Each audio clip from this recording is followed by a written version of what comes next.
আসসালামু আলাইকুম everyone, welcome to you must know. আজকে আমরা আমাদের নাম্বারের ধারাবাহিক পর্বের থার্ড পর্ব নিয়ে আপনাদের সামনে হাজির হয়েছি। আমরা প্রথম এবং সেকেন্ড যে পার্টটা ছিল সেই পর্বগুলোতে আমরা নাম্বারের ফরেন যে প্লুরাল সেগুলো নিয়ে কথা বলেছিলাম। সেখানে প্রথমটাতে ল্যাটিন ছিল, দ্বিতীয় পর্বে গ্রিক এবং ফ্রেঞ্চ ছিল, তৃতীয় পর্বে আজকে আমরা কথা বলবো ইংলিশ প্লুরাল নিয়ে। সো ইংলিশ যে প্লুরাল অর্থাৎ যে শব্দগুলো মূলত ইংলিশ থেকে এসেছে, সো এই ওয়ার্ডগুলো আমরা আসলে অনেক বেশি পরিমাণে ইউজ করি, কিন্তু এগুলোর নাম্বার চেঞ্জের ক্ষেত্রে আমরা নিয়মটা যদি একটু না জানি তাহলে কিন্তু আমরা অহরহ কিছু ভুল করে ফেলি এবং ভুল হয়তো সামনেও করতে থাকবো। সো আমাদের এই ভিডিওটার মূল উদ্দেশ্য হচ্ছে যাতে করে আমরা নাম্বারে কখনোই কোনো মার্কস কাটা না যায়। সো আজকে আমরা ইংলিশ প্লুরাল নিয়ে কথা বলবো।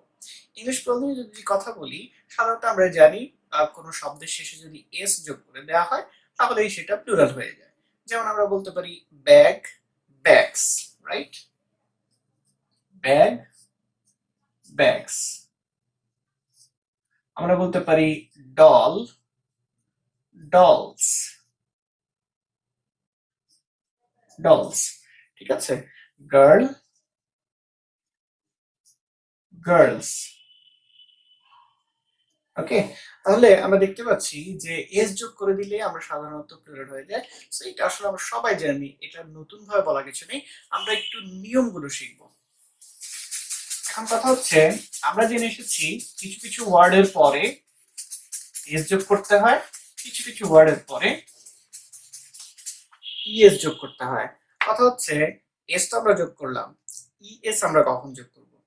এক্স্যাক্টলি, যদি ইংলিশ যে ওয়ার্ডগুলো রয়েছে সেগুলোর শেষে যদি এস ডাবল এস থাকে, এক্স থাকে, জেড থাকে, হ্যাঁ, তারপরে সিএইচ, সেক্ষেত্রে সিএইচটা হতে হবে চয়ের মতো উচ্চারণ, চয়ের মতো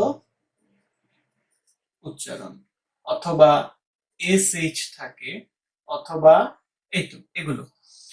তো আমি আবার বলছি, কিছু কিছু ইংলিশ ওয়ার্ড রয়েছে যেগুলো শেষে সাধারণত double S, X, Z, CH, CH এর উচ্চারণটা কিন্তু চ এর মতো হতে হবে, এবং এসএইচ। তো এগুলো যদি থাকে, এগুলো শেষে আমরা কিন্তু ইএস যোগ করে দিব। এগুলো প্লুরাল করার সময় জাস্ট এগুলো শেষে ইএস যোগ করে দিব। যেমন আমি উদাহরণ হিসেবে লিখতে পারি এস, এস এর প্লুরাল হবে এসএস, এ ডাবল এস ইএস। দেখুন, ডাবল এস ছিল, ইএস যোগ হয়েছে। যেমন আমি লিখতে পারি বক্স, লিখবো বক্সেস। ওকে, তারপরে আমি লিখতে পারি bench, B E A N C H, sorry B E N C H, bench. বেঞ্চের বেলায় আমরা এই সিএইচ আছে কিন্তু উচ্চারণটা দেখেন চ এর মতো, বেঞ্চ, চ, চ উচ্চারণ করছি। সো বেঞ্চেস,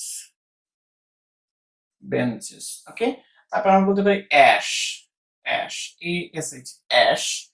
দেখেন এসএইচ আছে, সো আমরা ইউজ যোগ করে দিলে অ্যাশেস।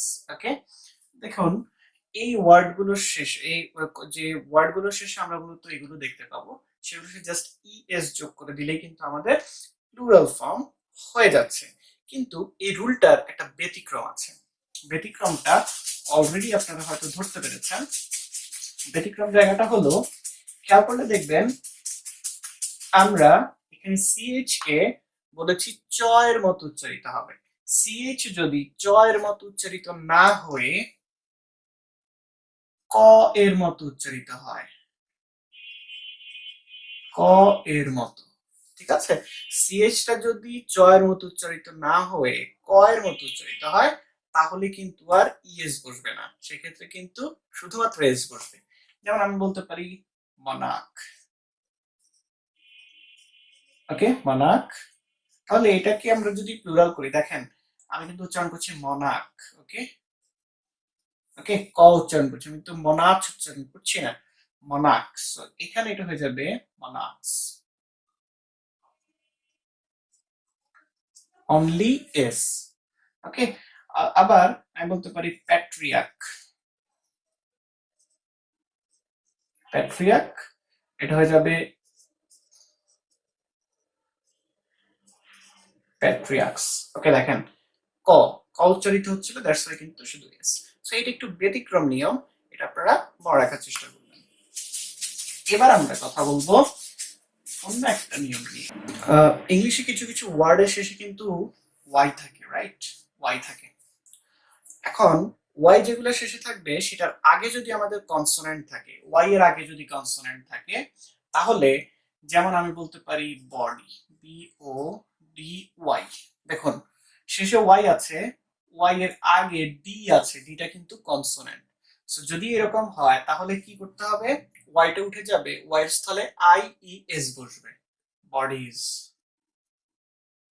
ওকে, দেখুন ওয়াই উঠে গেল, ওয়াই উঠে ওয়াই এর স্থলে আই ই এস। যেমন আমি বলতে পারি কান্ট্রি, কান্ট্রি এটা হয়ে যাবে কান্ট্রিজ। দেখুন এই ওয়াই এর জায়গায়, ওয়াই এর আগে কিন্তু আর, আরটা কিন্তু আমাদের কনসোনেন্ট ছিল, কনসোনেন্ট থাকায় আর এর পরিবর্তে কিন্তু আমি আই ই এস বসিয়েছি। ওকে, সো এই ধরনের যতগুলো থাকবে যেগুলোর শেষে ওয়াই কিন্তু এর সামনে যদি বর্ণটা যদি কনসোনেন্ট হয় তাহলে কিন্তু আমি আই এস বসাবো। এখন এইটারও কিন্তু একটা ব্যতিক্রম রয়েছে, সেটা হচ্ছে এখানে কনসোনেন্ট থাকলো কিন্তু হতেই পারে ভাওয়েল থাকতে পারে ওয়াই এর।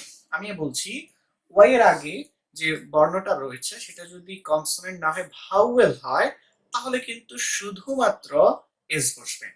যেমন আমি দেখুন লিখলাম টয়, দেখুন ওয়াই এর আগে কিন্তু একটা ও রয়েছে, আমরা জানি ওটা একটা ভাওয়েল, সো এটা হয়ে যাবে টয়েস। ওকে, আমরা লিখতে পারি বয়, এটা হয়ে যাচ্ছে বয়েজ। দেখুন ওয়াই এর আগে কিন্তু একটা ও আছে। সো এই ধরনের আমরা বলতে পারি attorney, double T O R N U I, attorney. এটা হয়ে যাবে A double T O R N E Y S. দেখুন ওয়াই এর আগে একটা ই থাকায় অর্থাৎ ভাওয়েল থাকায় আমরা কিন্তু জাস্ট এস যোগ করে দিলাম, অ্যাটর্নিস। তাহলে এই যে রুলটা রয়েছে সেটা কিন্তু আপনাদের মনে রাখতে হবে। ওকে, এবারে আমরা আরেকটা রুল শিখবো, সেগুলো হচ্ছে যে যে কিছু ওয়ার্ড আছে যেগুলোর শেষে এফ থাকে অথবা এফ ই থাকে। এফ এবং এফ ই যদি থাকে এগুলোর পরিবর্তে সাধারণত আমরা এটা উঠে যাবে ভিই এস বসাবো, ঠিক আছে? যেমন life, L I F E, life.